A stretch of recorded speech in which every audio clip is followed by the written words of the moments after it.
so that's the most common type of playing. That's probably what you would have heard. But my people, the Garawa people from the Northern Territory in Australia, they play a unique beat. It's called the heartist, and it sounds like this.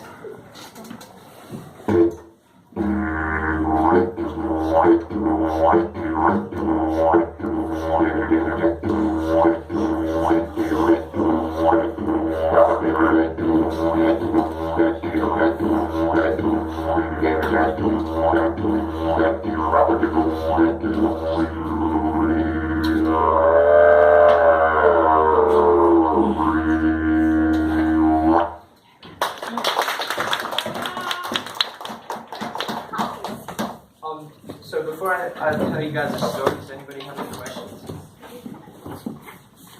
Yeah. How do didgeridoos work?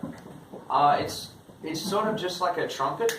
When you play a trumpet, you make vibrations with your lips, like a raspberry sound, like, and you play to the end, and it projects the vibrations down and out. If you have a look inside, you can see that this was once a tree that was hollowed out by termites. And yeah, so you can see the runnels where the termites have eaten all of the center of the tree. Do they actually eat it, or? Yeah, they eat the wood, and they don't eat where the sap flows inside the tree, where the tree's blood is flowing. So they eat right through the center, but there's always a cylinder of wood where there's no holes, and so you always know that you can get a didgeridoo from it. So this would have once been a tree that would have stood like this, and whoever made it would have gone up and tapped it, heard that it was hollow, and then shaved off the outside until you get the didgeridoo. How do you hold your breath for so long? I don't. There's a technique called circular breathing, where you breathe in through your nose and blow out through your mouth at the same time. And so doing this, I can maintain the didgeridoo forever, pretty much. Yeah. So there's an Aboriginal Dreamtime story about how the didgeridoo came into the world. And so the story goes that 3 ancestors went out into the bush, and night fell, and so it got quite cold, and they built a fire. So one of the ancestors, his name was Yiraki, he was a great warrior, and he was picking up logs and putting them on the fire. And he noticed when he picked up one log that it was quite light and hollow, and he looked inside and it was full of termites. So he pointed the log up into the sky and blew with all his might, and all the termites flew out and became the stars in the sky. And the log created this amazing sound. And when that great warrior died, his spirit went into the instrument. And so that's why in my culture the didgeridoo is a man's instrument, because it has the spirit of a man within it. Yeah. Where is the found? Where was the guy's didgeridoo? Like the first didgeridoo? Like where is it now? I'm not sure. You know, as this would have been a very, very, very long time ago, and they are wood, so they don't last forever. But yeah, I'm not sure about that one. Yeah. My father taught me. Okay, thank you. Yeah. Yeah. So yeah, that's why it's predominantly a man's instrument, and so yeah, the didgeridoo is actually, it isn't called the didgeridoo, it's called the yiraki in our language. It was named after the man that found it, and the word didgeridoo is actually the Europeans' name for it. When they came to Australia, they heard off in the distance this sound.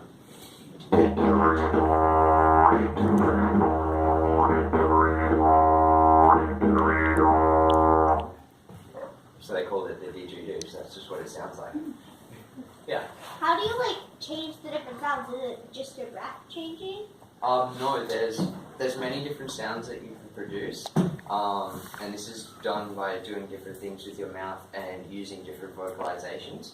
For example, if I change the amount of space in my mouth, I can make the pitch go up and down, so I can go.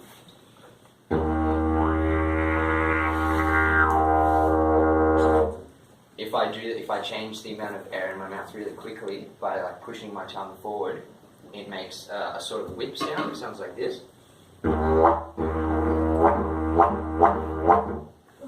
And I can do different things with my voice to make different sounds. So if I do a low grumble while I'm playing, like it sounds like this.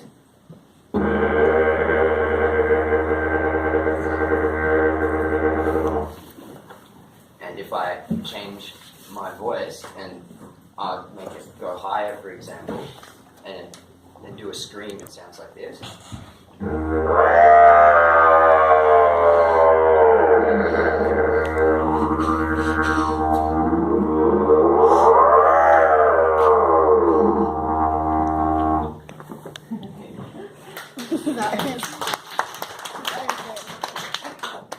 And so yeah, it wasn't just used as an instrument either. It was used to tell stories and to teach and to heal. There was different songs you would play for healing. If someone was ill, there was a specific song you would play for that healing. And it was used to scare away bad spirits because it's the voice of this great warrior. So yeah, and there's like other sounds I do. I just say different things into it. Like if I say wakataka while playing, it sounds like this.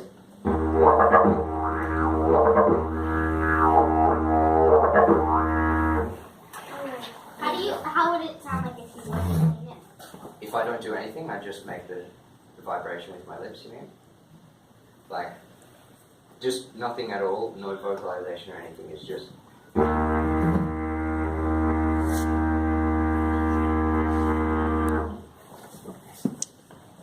Yeah.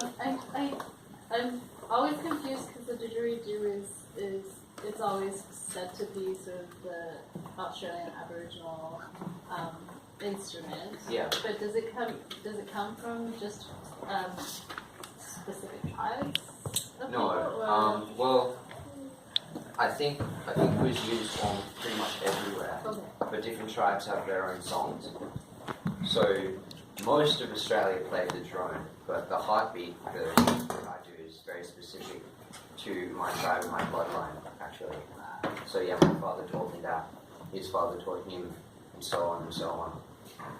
Back 50,000 years. Yeah. Yeah. Do you have a favorite song to play? What I do is I use the heartbeat as like the bait, and then I throw in different sounds, different vocalizations, try and mix it up, and try and make like a song out of that. But it's always different. So yeah, I never really know what I'm gonna play. I just sort of throw in sounds as they come. Yeah. I have two questions. One of them, what's the stuff on the didgeridoo? So this stuff is beeswax, and I was recently in Boulder, Colorado, in America, and when I went there, the air is very dry and cold, and it caused the didgeridoo to crack. So there's these long ruptures in the didgeridoo, and if there's any crack, it really reduces the quality of the sound. So I used the beeswax to patch it and to keep it airtight. What was the second question? The second one was, did you make a song that you want to play? Yeah, I mean, the heartbeat is not mine. It's a traditional thing, but everything else I just make up. I just throw sound in. Yeah. Is the didgeridoo mainly a solo one person Not instrument or always. traditionally?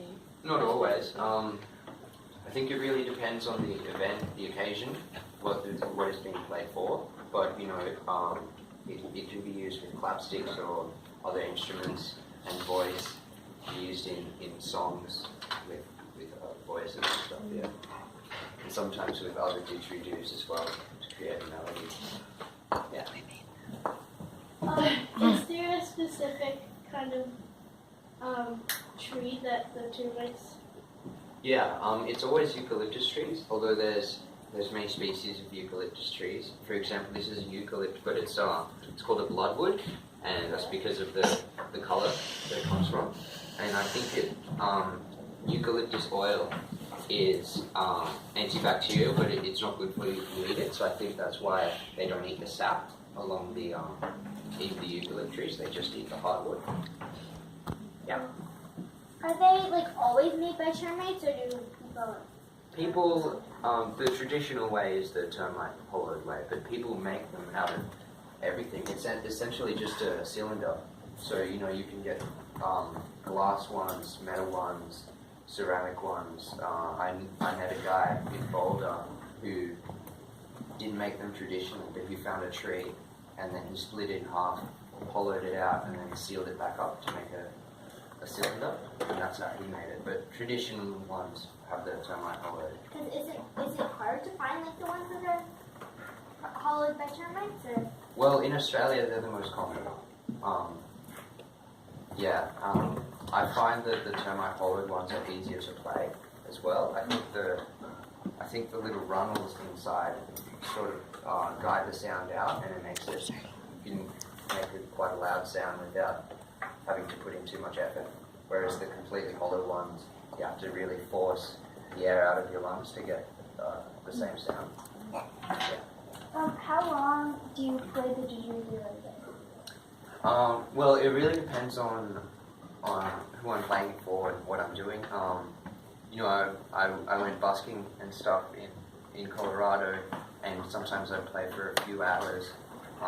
After a while, I need a break because the circular breathing uses a lot of stomach core muscles, and so after you do it for a while, you really start to feel like your stomach and your back burning, and it's like you're compressing the muscles over and over again. Keeps you pretty fit as well. Yeah. I have two questions. Have you ever made one? I haven't. And the second one, so I forgot. Sorry, I have a lot of questions. But, is that a termite one? Yeah. If you have a look, you can see. You can see it's not a perfect cylinder. There's little runnels and crevices in there. Yeah. How long have you been playing? I've been playing it for 6 years. Yeah, my dad told me when I was about 12. Is that your first didgeridoo? No, it's not. This was a gift to me for my 18th birthday from my mom. But it's not my first one. I've had a couple others. This is the best so far though. It's got a really nice sound to it. Did you remember your question? Yeah. Do they, like, why did you get a new one? Is it because, like, they break or the sound? Yeah, well, the one I had before this one did have a lot of holes in it. It wasn't made well. The person who made it shaved it far too close to the holes, so it was really thin, and a lot of holes kept popping up. Like, it had far more wax on it than this one does. And this one just produced a much better sound, and like a more powerful sound came from this one, and it wasn't so hard. Yeah. Like how long is one like usual song? It depends. It really depends on how I'm feeling, and I mean I don't know any of the other songs really, like the healing songs or anything like that. I don't know them. I mean, a lot of the knowledge has been lost. So all I really know is the sounds that I can make, and I just throw them all together to make a song for how I really feel. Yeah. How long would like a good? How long would it last for like? A good song. Like Oh, a good didgeridoo. Yeah. Right. A long time.